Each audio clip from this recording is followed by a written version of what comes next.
Hello, everyone. Welcome back to Spiritual Essence. Now, despite what the title of this video may be, do not worry. I am not making any doomsday predictions. I have never seen the end of the world in any of my visions. And even if I wanted to know, I don't think we would want to know. Because why worry about something that is very unlikely to happen? Now, the reason I make this video is because, how many times have you seen all over the news and the internet someone, usually someone who is heavily religious, makes a prediction that, oh, God has told me the world is going to end, so prepare yourselves, all you sinners, you're going to go to hell, blah, blah, blah. And the truth is, these people really don't see, because how many times have they said that and nothing happens? They tried to hype up the fact that the Mayan calendar that was never finished and it stopped at 2012, and they're like, oh, that's because the world's going to end. No, because they never got to fucking finish it. They died before they could finish it. And there's a lot of people, true people out there in the world who honestly are deathly afraid that the world could end at any minute. I'm not going to say that it isn't possible, because it is very possible. We are a planet in a huge galaxy full of flying rocks and who knows what else. Now, here's my take on the end of the world. Now, I don't believe in the rapture, that, all the sinners are going to go to hell and all the good people are going to go to heaven. No. I mean, if the world should end, the world ends. But speaking about my time from the One and learning little bits about him and what he does, I believe that he watches out for us in that regard, at least. Oftentimes, the One does not meddle in the affairs of mortals. If he must intervene, he will usually call upon, an angel to act on his behalf, because he is busy running the whole universe, right? But I think the one thing that he watches out for is the planet, making sure that the planet does not die out before it's ready. I mean, we got a ton of people on here, all with our own different lives, our own different paths, our own different spiritual beliefs, our own spiritual paths. And we're all here to learn lessons and reincarnate and become the best version of ourselves. And because it can be snuffed out at any minute, there have been many meteors and comets that have flown towards Earth that could be devastating. But Jupiter, being the super planet that it is, sucks up a lot of those, so it's actually a protective kind of guardian for us. Now, if you've all heard of the Tunguska event, where a meteor did reach Earth and explode, wiped out a whole bunch of forest land. Luckily, it didn't kill any civilians. It didn't hit any town. But if the world had been on a certain level, it could have hit any number of cities and wiped out a whole bunch of people. Now, that is scary.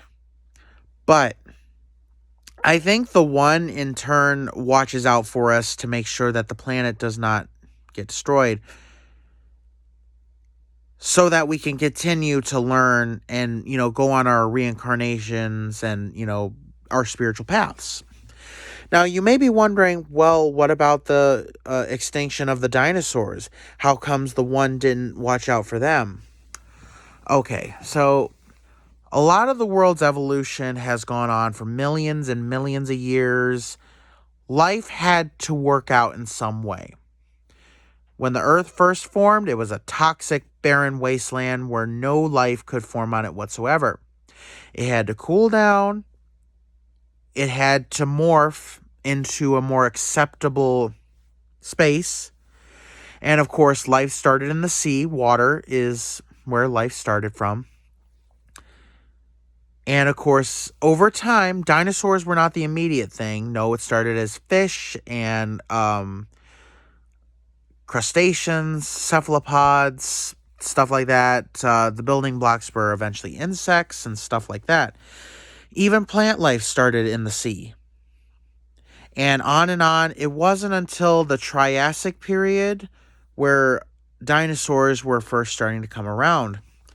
And it was the Cretaceous period where the meteors slammed into Earth and wiped out the dinosaurs. To me, the one was preparing the way. So you got all these creatures on here that are killing each other, and you got all this plant life going around. So the Earth is setting up all this stuff that we need to survive. The one is like, okay, we got plants, we got water, and these creatures that I've created, their time is done. Their time is done. It's time to reset. Now, I'm not saying that he caused the meteor to slam into Earth, but he kind of backed away from the protection of that planet for a little bit, allowing that to happen. And in time, new creatures came about, and eventually humans evolved. And that's when civilization eventually began, and us learning more and more about the world around us and who we are, eventually leading to modern times where a lot of people are now aware of their spiritual path and have been reincarnating for a long, long time. So I feel like the one is watching out for us, at least in that regard. He's not going to allow a planet to just go up poof. Unless he has a better plan. Unless he has a plan, maybe he wants an upgraded version of humans, or maybe he feels like it's time for a reset. Now, once again, I'm not saying that he is the one who actually made the comet slam into Earth at that time, the dinosaurs, but he merely backed away from protecting it for a little bit, allowing that to happen. That's what I believe. If you believe something different, let me know down in the comments, or let me know if you agree with me, disagree with me. You know, I love to hear that. But in truth, if you are afraid of the end of the world, I'm just going to tell you that even though it may happen, I feel like the higher power out there, the one, he is watching out for us. If you want to call him God, you know, God's watching out for us. And even if that unlikely event were to happen, there's nothing we would be able to do about it. No amount of preparation is going to prepare you for the end of the world. It's going to happen either way, you know? But don't worry about something that is very, very, very unlikely to happen. Okay? Just go about your daily life. Breathe. Do what makes you happy. And live life to the fullest. That way, if that day should ever come, you don't look back on your life and regret, you know, hey, I didn't do this, hey, I didn't do that, hey, I wasted my life. Just live. Live, be happy, be healthy, be aware. Thank you guys so much for watching. Please subscribe. Don't forget to hit the bell button so you don't miss any of my future uploads. And have a blessed day, everyone.